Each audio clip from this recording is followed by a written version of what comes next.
Hey guys, Ekneb here from Yellow Froggy.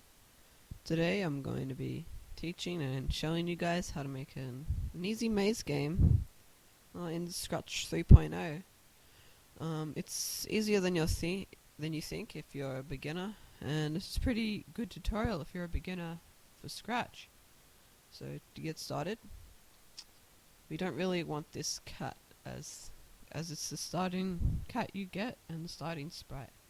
But we don't really like the looks of this guy, so we're just going to delete him. And we can just get a little black square. And a tip is, if you hold shift, it makes it a perfect square. So we got our perfect square, we just put that in the middle. This can be our player. So we can actually make him a bit smaller. Whoops. There, that'll do. Now, if we play this game, absolutely nothing happens when you try to play it. Because we haven't actually put any code into our player yet. So to get started, what we're going to do is, we're going to make it so when you click this flag and the game starts, so this is basically when the game starts, when someone starts the game, it's going to forever check for something.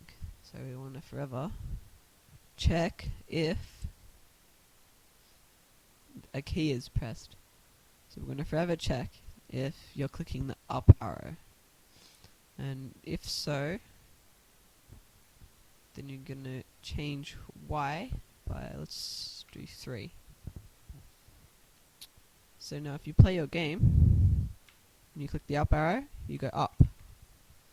Pretty easy. But if you might have noticed, you can't go left or right or anything. So you can just duplicate this and change this to down arrow. But if you see, we have a problem. If you click the down arrow, you go up. It's a pretty easy fix. All you have to do is make this -3 for it to go down. So next one, if you want to go left and right, then you're going to duplicate this. You're going to make it the right and the left. But obviously changing Y is going up, so we're going to get rid of these because we don't want to go up. We want to go sideways. And to go sideways, it's the X. So we're just going to put the X in there.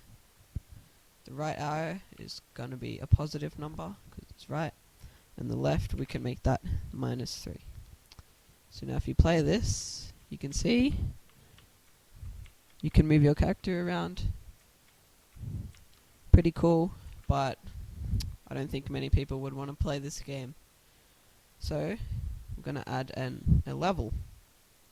Going to go into backdrops in the backdrops section, and we're just going to upload a one that I found online. We're just going to delete the top one because we no longer need it.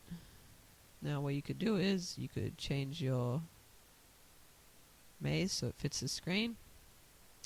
Move it, stretch it if you really want to. Go up a little bit more. Perfection. This will do us for now.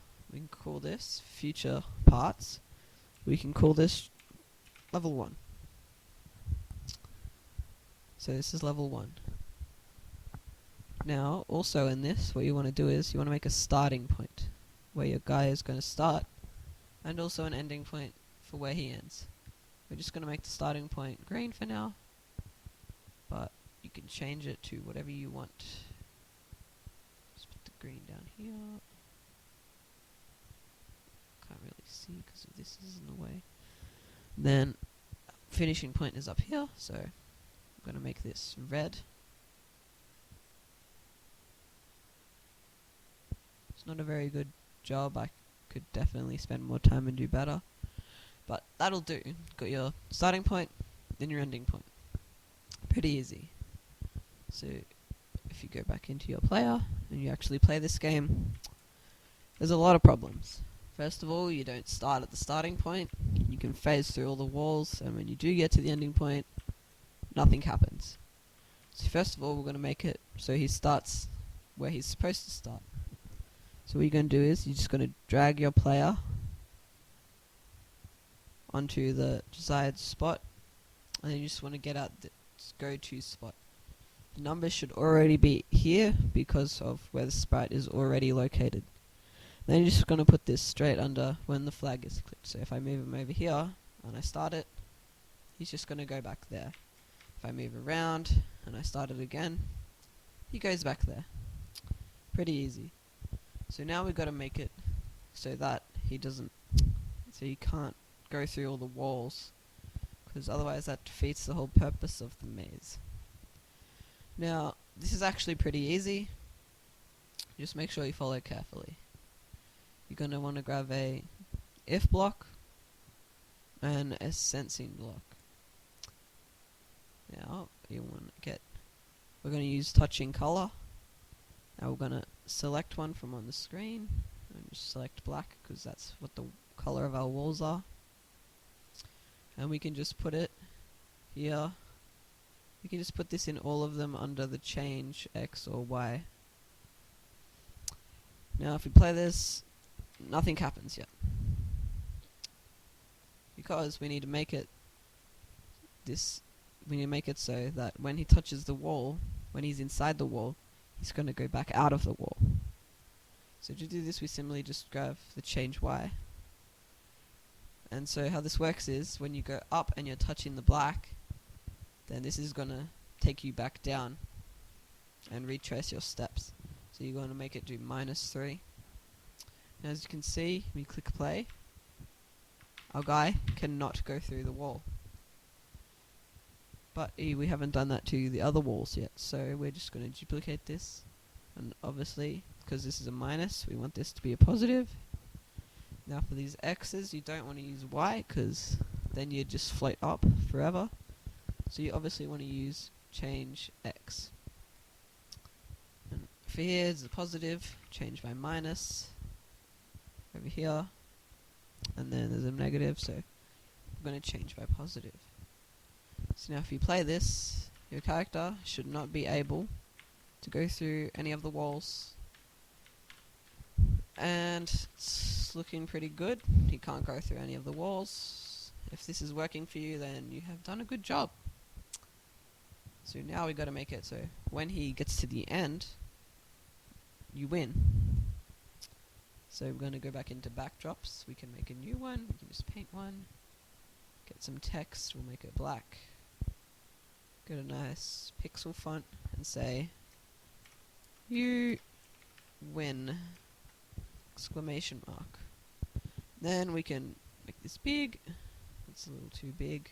Don't make it that big. And you can just put it in the middle of the screen. So if you see here, when you start your game, your level has gone. So to fix this, we're just going to make it so when the game starts, you're going to change to the level. See? Works. So this next part, so once you get to the red, which is the finish line in our game, we just want to get out an if. And then we want to do sensing, touching color.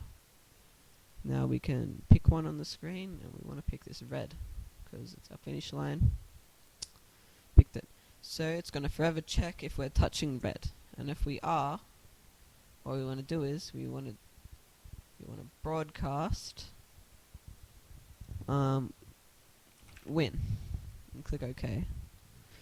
Now when you broadcast win, you're going to go into the backdrops, and you're going to go, when I receive win, you come in here, you can switch to your win one, which is backdrop 1 for me, and you can also, where is it? You can also stop all, which stops the whole game.